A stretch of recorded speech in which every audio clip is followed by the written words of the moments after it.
In this lesson, we'll introduce you to another very important concept, slicing. In the future, when working in Python, you'll typically have to deal with data that is quite big.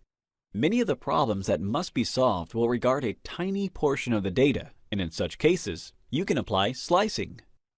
Imagine you want to use the participants list we saw earlier to obtain a second much smaller list that contains only two names, Leela and Maria.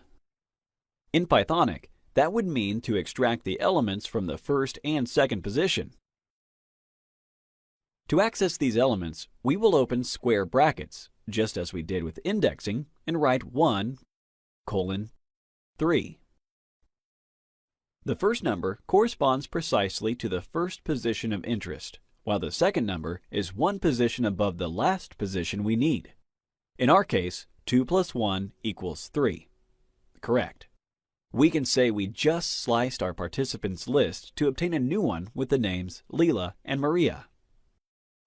I know this piece of syntax seems a bit strange, but it is not that illogical. Let's get the first two names from the list, John and Leela. In this case, you don't need a number at the beginning, and you can start by typing a colon.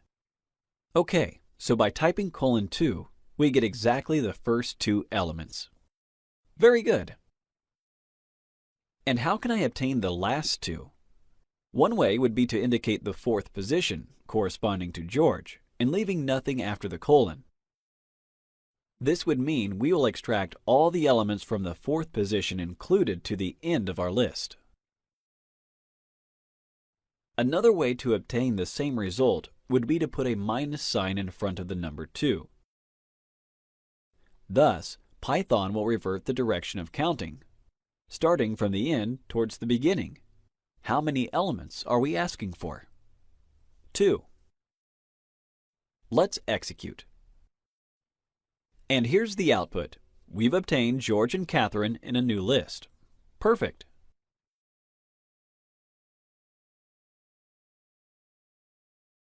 Okay, let's check out some additional methods that can be applied to lists.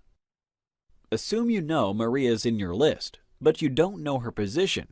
In other words, you'd like to obtain the index of the element Maria from the participants list. Just call the index method and indicate the string variable of interest in parentheses. The machine tells us Maria is in the second position. And it is. The next functionality is an interesting one. I will show you it is possible to create a list of lists. My goal will be to create a list called Bigger List, which contains the participants list and a new one I will call Newcomers. Let the latter enclose the names of Joshua and Brittany. Shift and Enter. Okay, we created Newcomers. All I need to do in the next cell is write the name of the variable Bigger List and cite within brackets the names of the lists I would like to include. Let's verify if this works. Yes, it does. The two lists are shown in the suggested order. Great! An important method that could order the names of your participants in alphabetical order is sort. As you can see, after applying it to our list, Catherine comes first and Peter is last.